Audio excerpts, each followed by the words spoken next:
Hey guys, this is Anna. Welcome to the channel. And if this is your first time here and you do like videos on precious metals, go ahead and feel free to hit that subscribe button so that way you might be notified when I do post something new. Today we're going to be talking about silver dollars, American silver dollars in particularly, Morgan silver dollars, Peace silver dollars, and the Ike silver dollar. So first and foremost, something to know is that silver dollars are indeed collectible. They do hold a higher premium and they are more rare than your average constitutional silver. So they are a separate category than your normal constitutional quarters and dimes. So you do want to be aware of that first and foremost. Second, the Morgan dollar and Peace dollar. They do hold 90% silver and 10% copper. Your Ike silver dollar does hold 40% silver. So the diameter of these silver dollars is 38.1. So if you are looking to encapsulate your silver dollar, you might want to look for a 38 diameter capsule. They hold a content of 26.73 grams of silver. So if you are looking to put them on a scale to weigh them out, to check the weight, they should be right around 26.73 grams. The Morgan dollar, as you will find, does have multiple mint marks, 5 in particularly, which would be D for Denver, P for Philadelphia, which if you don't see a mint mark on your Morgan dollar, then it was minted in Philadelphia, and you should know that that's a P.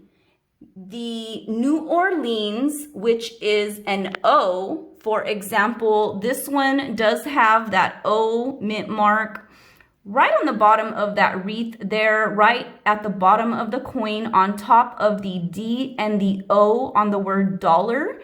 You will find your mint mark on your Morgan dollar. So like I said, you will find a D for Denver, no mint mark for Philadelphia, an O for New Orleans, an S for San Francisco, or the most valuable one is the CC for the Morgan, and that stands for Carson City. CC mint anything is valuable, so you might want to be aware of that. Going into some of the key dates for the Peace dollar would be definitely the 1928.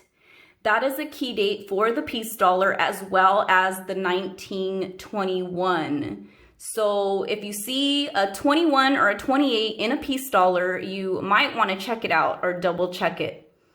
So as far as the Morgans go, there are particular years from 1883 that have an S mint mark in particularly, all the way up to about 88 or 89 with S mint marks. All those years from 83 to about 88 or 89 S, they do hold a higher value and are a higher premium valuable coin. So you might want to keep an eye out for the S mint mark for those years in particularly.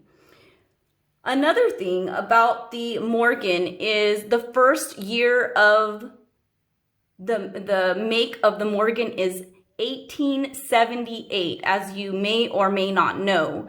However, another thing to be aware of or to keep an eye out for in regards to that 1878 Morgan is that there are different types of Morgans for that first year it was minted. So there is a Morgan with the reverse on this eagle here.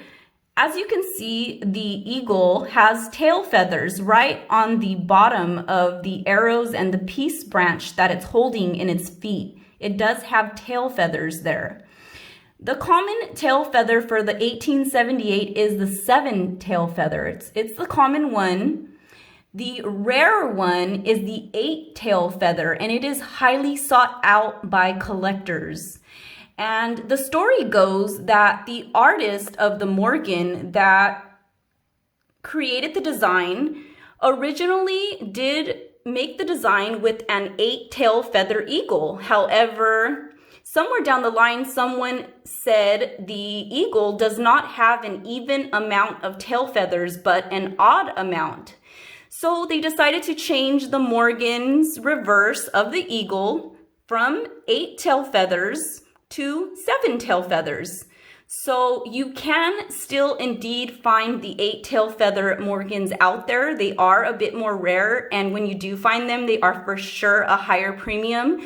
Like I said, those 8 tail feathers are sought out by collectors and just very valuable. So on top of the 8 and 7 tail feather Morgan of 1878, you have a Morgan that is right smack down in the middle in between, which is called a 7/8 tail feather Morgan. So what that is in between the process of them changing that reverse of the tail feather from the 8 to the 7. There were some of them being printed and the die was actually fading out. And depending on the strike, you have a weak or a strong 7/8 tail feather.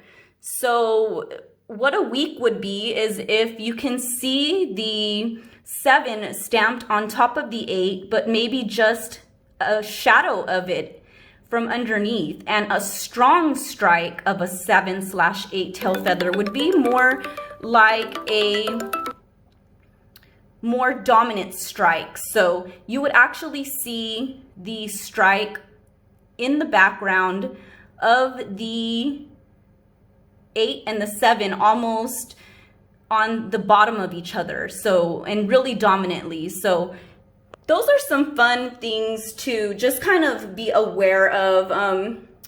Besides the 8 and the 7 tail feather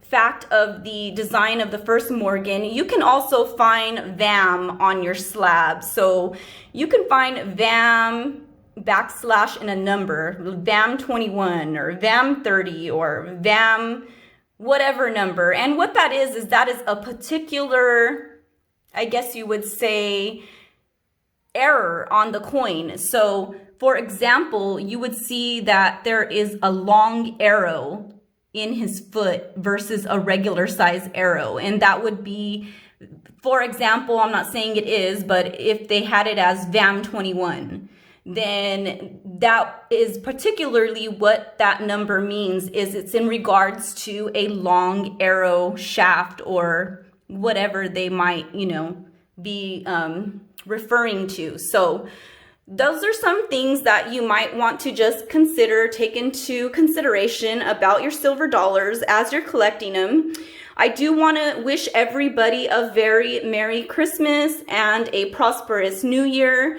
If you do have anything helpful or further information on silver dollars that you would like to share with collectors, go ahead and post that down in the comments section. And I will see you in the next one.